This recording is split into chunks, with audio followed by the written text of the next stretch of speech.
नमस्कार, आदाब। आप देख रहे हैं न्यूज 18 का सोशल मीडिया प्लेटफॉर्म और मैं हूं इकबाल हुसैन।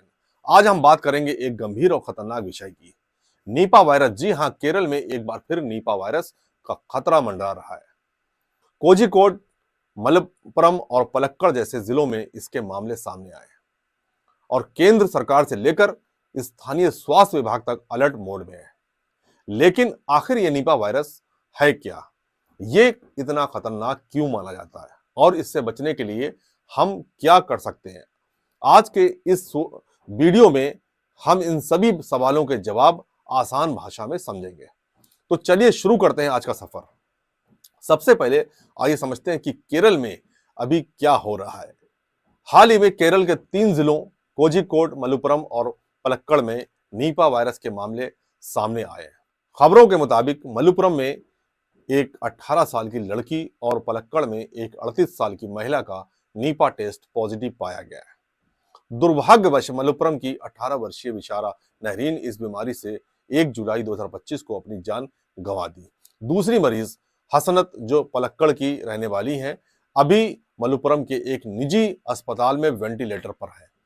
इन दोनों मामलों की पुष्टि पुणे के नेशनल इंस्टीट्यूट ऑफ वायरोलॉजी यानी एनआईवी ने की है। केरल में ये कोई पहला मौका नहीं है जब नीपा ने दस्तक दी हो। 2018 से अब तक केरल में नीपा के 6 प्रकोप देखे जा चुके हैं। 2018 में कोझिकोड और मलप्पुरम में हुए पहले प्रकोप में 23 में से 21 मरीजों की मौत हो गई थी, यानी जो मृत्यु दर है वो 91% थी। इसके बाद 2019, 2021, 2023 और 2024 में भी छोटे बड़े प्रकोप देखे गए। इस बार स्वास्थ्य अधिकारियों ने 425 से ज्यादा लोगों को निगरानी में रखा है, जिनमें से कई स्वास्थ्य कर्मी हैं। खासकर मलप्पुरम में 228, पलक्कड़ में 110 और कोझिकोड में 87 लोग निगरानी में हैं। केंद्र और राज्य सरकार इस बार कोई जोखिम लेना नहीं चाहती है। केंद्रीय स्वास्थ्य मंत्रालय ने तुरंत एक्शन लिया है और national centre for disease control यानी एनसीडीसी की एक विशेष टीम केरल में तैनात की गई है। तो आइए अब बात करते हैं कि केंद्र और राज्य सरकार इस प्रकोप को रोकने के लिए क्या कर रही है। National centre for disease control NCDC ने केरल में एक वॉर रूम एक्टिव किया है। ये वॉर रूम प्रभावित इलाकों की लगातार निगरानी कर रहा है। इसका काम है कि प्रभावित जिलों से जानकारी इकट्ठा की जाए, संदिग्ध मरीजों की पहचान हो और जो लोग संक्रमित व्यक्तियों के संपर्क में आए हैं उनकी ट्रेसिंग और टेस्टिंग हो। अभी तक 3 जिलों में 300 से ज्यादा कॉन्टैक्ट की पहचान की जा चुकी है। एनसीडीसी की केंद्रीय सर्विलांस यूनिट, जो integrated disease surveillance programme IDSP का हिस्सा है, केरल की स्टेट यूनिट के साथ मिलकर काम कर रही है। इसके अलावा national joint outbreak response team NJORT को तैनात करने पर भी विचार किया जा रहा है। यह टीम तब एक्टिव होती है जब स्थिति को कंट्रोल करने के लिए अतिरिक्त विशेषज्ञों की जरूरत पड़ती है। केरल की स्वास्थ्य मंत्री वीना जॉर्ज ने भी हाई लेवल मीटिंग्स की हैं और नीपा प्रोटोकॉल के तहत कई कदम उठाए गए हैं। हर जिले में 26 विशेष टीमें बनाई गई हैं जो कॉन्टैक्ट ट्रेसिंग, लक्षणों की निगरानी और लोगों को जागरूक करने का काम कर रही हैं। साथ ही मरीजों को आइसोलेशन में रखा जा रहा है और हाई रिस्क कॉन्टेस्ट को 21 दिनों तक क्वारंटाइन में रखकर निगरानी की जा रही है। खास बात यह है कि सरकार ने यह भी साफ किया है कि यह प्रकोप अभी 2 जिलों तक सीमित है और इसे बड़ा आउटब्रेक नहीं माना जा रहा है। फिर भी सावधानी के तौर पर मास्क पहनने, भीड़ भाड़ वाली जगहों से बचने और अस्पतालों में विजिट कम करने की सलाह दी गई है। अब सवाल यह है कि आखिर नीपा वायरस है क्या और ये इतना खतरनाक क्यों माना जाता है? नीपा एक जूनोटिक वायरस है, यानी ये जानवरों से इंसानों में फैलता है।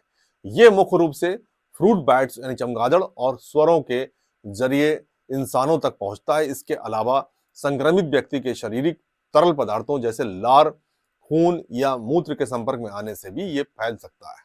नीपा वायरस को विश्व स्वास्थ्य संगठन यानी WHO ने प्रायोरिटी पैथोजन की एक लिस्ट में शामिल किया है, क्योंकि इसके महामारी फैलाने की आशंका होती है। ये वायरस दिमाग में सूजन और सांस की गंभीर समस्याएं पैदा कर सकता है। इसकी मृत्यु दर 40% से 75% तक हो सकती है और कुछ मामलों में ये 100% तक भी पहुंच जाती है।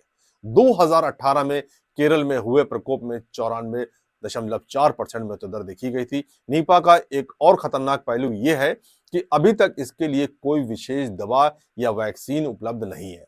हालांकि रेमडेसिविर और मोनोक्लोनल एंटीबॉडी जैसे M102.4 का इस्तेमाल कुछ मामलों में किया गया है, लेकिन ये अभी पूरी तरह प्रभावी नहीं माने जाते हैं। मरीजों का इलाज मुख्य रूप से सपोर्टिव केयर पर निर्भर करता है, जैसे हाइड्रेशन, ऑक्सीजन सपोर्ट और न्यूरोलॉजिकल जटिलताओं का प्रबंधन। केरल में बार बार नीपा के प्रकोप का एक कारण वहां का पर्यावरण भी है। केरल में घने जंगल, फलदार पेड़ और चमगादड़ों की बड़ी आबादी है। डिफॉरेस्टेशन और शहरीकरण ने चमगादड़ों को इंसानी बस्तियों के करीब ला दिया है, जिससे वायरस के फैलने का खतरा बढ़ गया है। अब बात करते हैं कि नीपा वायरस के लक्षणों की। कई बार ये लक्षण सामान्य फ्लू जैसे लगते हैं, जिसके कारण शुरुआती डायग्नोसिस मुश्किल हो जाती है। इसलिए अगर आप प्रभावित इलाकों में रहते हैं और ये लक्षण दिखे तो तुरंत डॉक्टर से संपर्क करना जरूरी है। नीपा का पता लगाने के लिए RT-PCR और ELISA टेस्ट का इस्तेमाल किया जाता है। RT-PCR टेस्ट में गले, नाक, मूत्र या रीढ़ की हड्डी के तरल पदार्थ CSF के सैंपल लिए जाते हैं, जो वायरस की मौजूदगी की पुष्टि करते हैं। ELISA या ELISA टेस्ट का उपयोग बाद में एंटीबॉडीज की जांच के लिए किया जाता है। इन टेस्ट को करने के दौरान सख्त इंफेक्शन कंट्रोल प्रोटोकॉल्स का पालन किया जाता है, ताकि वायरस और ना फैले। नीपा वायरस की बात करें तो ये केवल भारत तक सीमित नहीं है। 1998 में पहली बार मलेशिया में इसकी पहचान हुई थी और तब ये बांग्लादेश, सिंगापुर और फिलीपींस में भी फैल चुका था। अब तक दुनिया भर में नीपा के करीब 639 मामले दर्ज किए गए हैं, जिनमें मलेशिया में 265, बांग्लादेश में 261 और भारत में 85, फिलीपींस में 17 और सिंगापुर में 11 शामिल है। भारत में नीपा का पहला मामला 2001 में पश्चिम बंगाल के सिलीगुड़ी में देखा गया था, जहां 66 मामलों में 68% मृत्यु दर थी। इसके बाद 2007 में नदिया जिले में भी प्रकोप हुआ, लेकिन केरल में 2018 से बार बार प्रकोप देखे जा रहे हैं। ये चिंता का विषय है। विशेषज्ञों का मानना है कि अगले 4-5 दिन केरल के लिए बहुत इंपॉर्टेंट है, जरूरी है, क्योंकि इससे पता चलेगा कि वायरस कितनी तेजी से फैल रहा है। तो नीपा से बचने के लिए हम क्या कर सकते हैं? कुछ आसान लेकिन जरूरी उपाय हैं। बीमार लोगों या जानवरों से दूरी बनाएं, खासकर अगर किसी में फ्लू जैसे लक्षण दिखें। साफ सफाई का ध्यान रखें, बार बार हाथ धोएं और मास्क पहनें। कच्चे फल या सब्जियां अच्छे से धोएं। चमगादड़ों के संपर्क में आए फल खाने से बचें। लक्षण दिखने पर तुरंत डॉक्टर से संपर्क करें। समय पर जांच और इलाज जान बचा सकता है। आखिर में यह समझना जरूरी है कि नीपा वायरस से डरने की जरूरत नहीं है, लेकिन सावधानी और जागरूकता बहुत जरूरी है। सरकार और स्वास्थ्य विभाग इस प्रकोप को कंट्रोल करने के लिए पूरी तरह तैयार है। हमें बस अपनी जिम्मेदारी निभानी है। तो दोस्तों, ये था नीपा वायरस और केरल में ताजा प्रकोप का पूरा विश्लेषण। अगर आपको ये जानकारी पसंद आई है तो इसे अपने दोस्तों और परिवार के साथ शेयर करें। सतर्क रहें, सुरक्षित रहें। जय हिंद।